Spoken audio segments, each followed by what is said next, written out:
নমস্কাৰ, মই জানমণি আপোনালোক সকলোকে মোৰ চেনেলটোলৈ স্বাগতম জনাইছোঁ। এয়া আমি হাজবেণ্ড আৰু মই দেখিছেনে দুয়োটাই চাউলখিনি এনেকৈ চাই আছোঁ আৰু চাউলখিনি ইমান লেতেৰা আছিল। আমি দুয়োজনে মিলি পেলাই চাউলখিনি চাফা কৰি ল'লোঁ ৰাতিপুৱাই। এয়া দেখিছেনে চাউলখিনি চাফা কৰা হৈ গ'ল আৰু মোৰ হাজবেণ্ডে এয়া বাকেটত চাউলখিনি ভৰাই আছে আৰু ছোৱালী শুই আছে।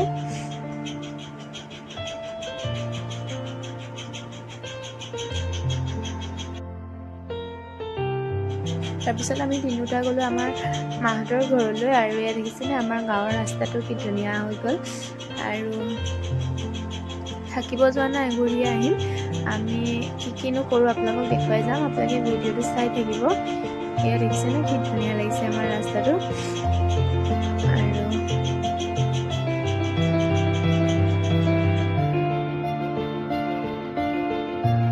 এয়া গৈ পাই আমি চাহ তাহ খাই আমি ছোৱালীয়ে মই এটা ৰিলচ বনাম বুলি ভাবিলোঁ। এয়া আমাৰ ছোৱালীয়ে কি কৰি ফুৰিছে চাওকচোন। এই ৰাস্তাই নাচি ফুৰিছে আমাৰ গোসাঁই ঘৰটো। তাৰপিছত আমি গ'লোঁ পথাৰলৈ আৰু এয়া বৰটেঙা কাটি আছে দেখিছেনে। ভণ্টি, মই আৰু মোৰ হাজবেণ্ডে কেমেৰা ধৰি আছে আৰু ছোৱালীয়ে খেলি আছে আৰু মাহঁত আছে বাৰীত।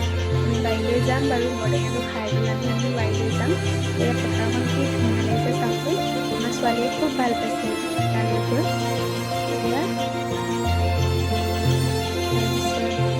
এয়া আমাৰ ছোৱালীয়ে মোৰ লগত লাগি আছে। বৰটেঙাখিনি কটা হৈ গ'ল। এয়া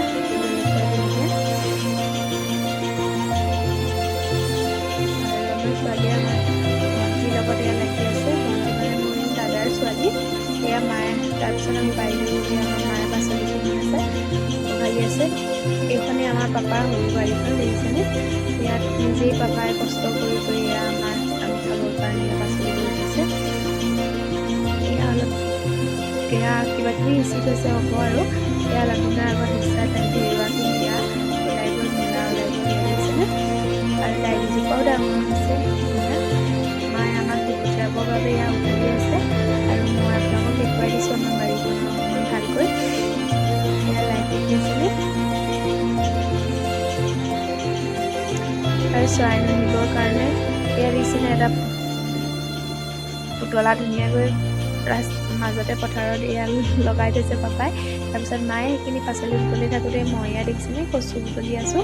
কচু খাই মই খুব ভাল পাওঁ, সেইকাৰণে ওপৰতে থকা কচু পুলিকেইটা দেখি মই ৰ'বই নোৱাৰিলোঁ আৰু এনেকৈ কটাৰীখনলৈ কাটি ল'লোঁ আৰু আপোনালোকক দেখুৱাম বাৰু মই কেনেকৈ বনাওঁ। আৰু এয়া নেমু আছে, নেমু চাইডে চাইডে গৈ যাবলগীয়া হৈছে কাটি ল'লোৱে আৰু ভণ্টিয়ে ভিডিঅ' কৰি দিছিলে। এনেকৈ যদি নিজে অকণমান পাচলি কৰি পেলাই মানে তেতিয়া আমি বজাৰৰ পৰা কিনি অনা পাচলিখিনিতকৈ এইখিনি বেছি ভাল হয় খাবলৈ। কাৰণ বজাৰৰ পৰা অনা পাচলিখিনি পিছদিনাই বেয়া হৈ যায় সাৰ দিয়াৰ কাৰণে। আমি যিহেতু এতিয়া বাধ্যত পৰি কিনি আনি খাবলগীয়াই হৈ যায়। যদি নিজে অকণমান কৰি লোৱা হয়, আমি সেয়া পাচলি খালে নিজৰ ঘৰৰ পাচলি খালে বহুত ভাল আৰু সৰু ল'ৰা ছোৱালীকো সেউজীয়া শাক পাচলি খুৱাব লাগে। সেয়ে আমি আজি ছোৱালীকো খুৱাম কৰি শাক বনাই পেলাই।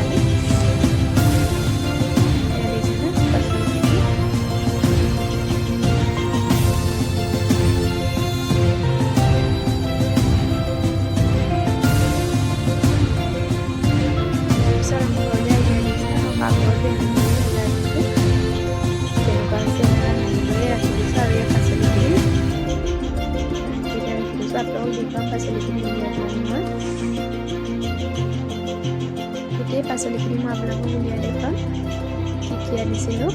এয়া চাওক পাচলিখিনি ইমান ধুনীয়াকৈ মই উলিয়াই দিলোঁ আৰু আপোনালোকে চাওক কি ধুনীয়া লাগিছে।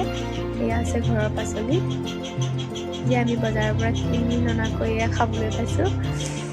নেমু দি পঠিয়াইছিলে 3টা ঘৰৰ নেমু, জাতিলাও দি পঠিয়াইছিলে 2টা, লাই শাক এমুঠি, কচু, ঢেকীয়া, মূলা এনেকৈ। আৰু এইখিনি মই এতিয়া ছোৱালীক বনাই দিবৰ কাৰণে এয়া কুকাৰতে বনাই দিব লৈছোঁ। তাইক মই সোনকালে হ'বৰ কাৰণেহে কুকাৰত বনাইছোঁ, আনকালে মই কেৰাহীতে বনাওঁ। ইয়াত তেল দি মই এয়া পিঁয়াজ দি দিছোঁ দেখিছে। মই পিঁয়াজ দি দিছোঁ। তাৰপিছত মই এয়া পাচলিখিনি দি ধুনীয়াকৈ ভাজি দিছোঁ। এয়া মই পাচলিখিনি কটা নেদেখুৱালোৱে আপোনালোকক। ইয়াত ধুনীয়াকৈ ধুই মেলি পাচলিখিনিৰ লগত আলু এটা আৰু বিলাহী এটাও দি দিছোঁ তাই খাই ভাল পাব বুলি। আৰু ইয়াত নিমখ দি দিছোঁ সোৱাদ অনুসৰি। আৰু হালধিও দিম, বেলেগ মই একো নিদিওঁ, অকল নিমখ হালধিয়ে দিম। এয়া হালধি দি দিছোঁ।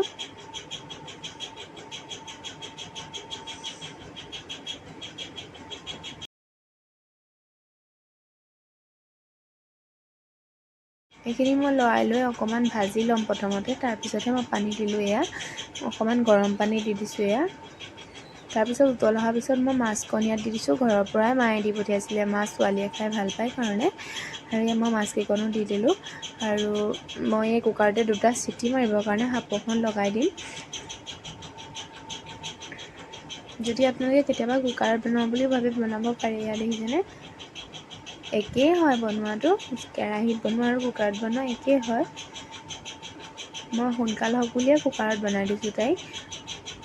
আৰু 2টা চিটি আহিবলৈ দিব, মই 2টা চিটি আহিব দিলোঁ।